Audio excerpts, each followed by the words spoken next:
Comment utiliser le jeu Bonne Presse pour travailler la production écrite dès le niveau B1? C'est ce qu'on va voir maintenant. C'est parti! Bonjour les collègues! Aujourd'hui, je vous présente le jeu Bonne Presse. C'est un jeu que j'ai découvert sur la page Facebook Ludendo. Et oui, pour une fois, ce n'est pas moi qui ai trouvé ce jeu pour l'exploiter en FLE, mais il est tellement utile que je ne pouvais pas passer à côté. Vous trouverez en bas de la vidéo, dans la description, un lien vers la page Facebook Ludendo. Bonne Presse est un jeu que vous pouvez utiliser dès le niveau B1 pour travailler l'expression écrite en général, mais aussi approfondir certains points selon vos besoins. Les temps du passé, le conditionnel, la voix passive, bref, ce que vous voulez. Il vous permettra aussi de travailler le vocabulaire spécifique au domaine du magazine pour lequel vous allez jouer. Et bien sûr, ce jeu vous permettra, si vous le souhaitez, de mener un travail approfondi sur la presse avec tous les intérêts pédagogiques que ça comporte. En plus, le principe du jeu est super simple. Je vous montre. Dans ce jeu, les joueurs sont des journalistes, des stagiaires plus exactement. Et le rédac-chef, un joueur normal, leur demande d'écrire les meilleurs titres possibles. Pour cela, le rédac-chef va piocher dans ce petit sac 5 étiquettes avec 5 mots clés. Alors, j'ai moi-même pioché et j'ai eu les mots suivants. Star, rat, trompe, parfum, plastique. Vous l'aurez compris, ces 5 mots serviront de base à l'écriture du titre de leur article. Mais de quel genre d'article? C'est là que ça devient intéressant. Quand le rédac-chef a pioché ces 5 étiquettes, qu'il a lu les mots, qu'il les a posés sur la table, il va piocher des cartes magazine. Ces cartes indiquent pour quel type de magazine les stagiaires vont écrire le titre de leur article. On a par exemple Ceci Cela, magazine People, 7 et Match, magazine de sport, Marmitouille, magazine de cuisine, j'adore ce nom, Science Diffuse, magazine de science, etc., etc. Je ne vous montre pas tout, il y en a plusieurs, je garde le suspense.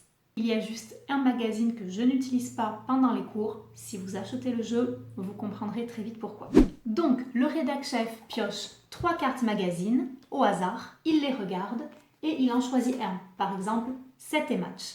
Les stagiaires savent donc que leur article concernera le sport. Et c'est parti, les stagiaires se mettent au travail pour écrire le titre de leur article. Ils ont tous un papier comme celui-ci sur lequel ils vont écrire leur titre. D'ailleurs, si vous avez des idées avec les 5 mots que j'ai piochés, n'hésitez pas à faire des propositions dans les commentaires. Si vous avez un grand groupe, vous pouvez les faire jouer par 2 ou par 3, ça va favoriser les échanges et ça ne changera pas du tout le principe du jeu, donc c'est possible. Les stagiaires journalistes peuvent proposer, par exemple, Nouvelle star du tennis, Roro le rat, attrapeur de balles hors norme. Ou encore, la star de l'équipe de France de football confond le ballon avec un rat et lui court après pendant 20 minutes.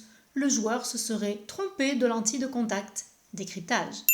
Ou bien, report de la finale de la Coupe du Monde de rugby.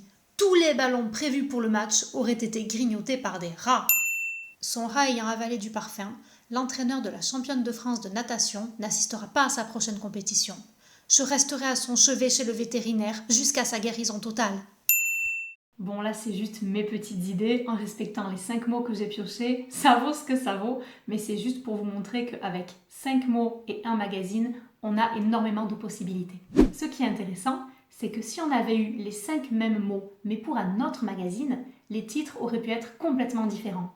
Par exemple, Véronica, son nouveau parfum, en vente dès lundi. Il sent bon, achetez-le mes petits rats.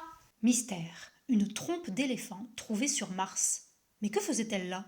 Recette star de la semaine, économique et vitaminée. Rat au four, parfumé aux épices. Trahi par son rat.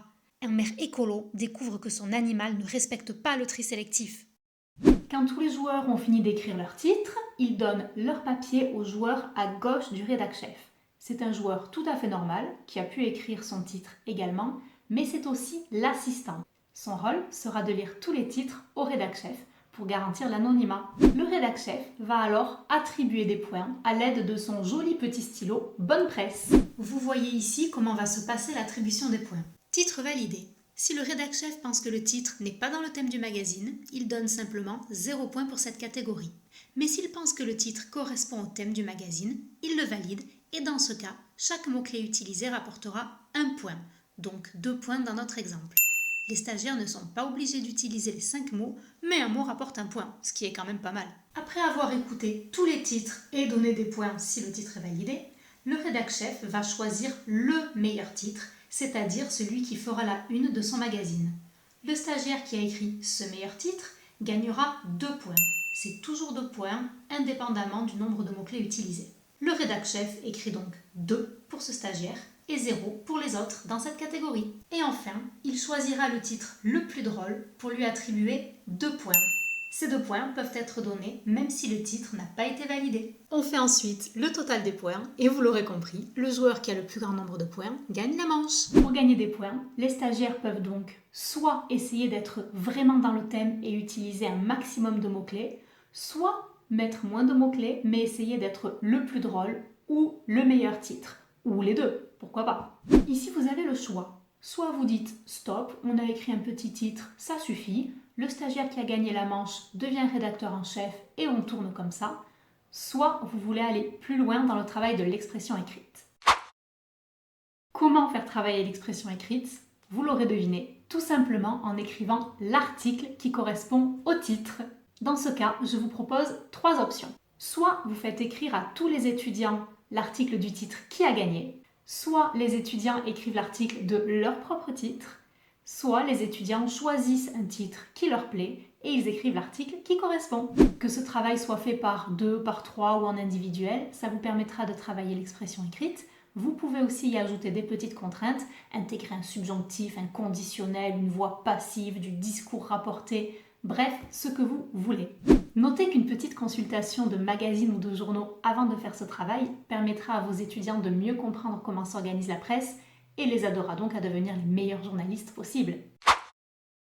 Si vous êtes dans un véritable projet relatif à la presse, vous pouvez demander à vos étudiants de rédiger leur article de manière professionnelle pour ensuite les publier sur un blog, un site internet, sur des réseaux sociaux, les imprimer pour les afficher dans les couloirs du lieu où vous travaillez ou encore en faire un petit journal à distribuer.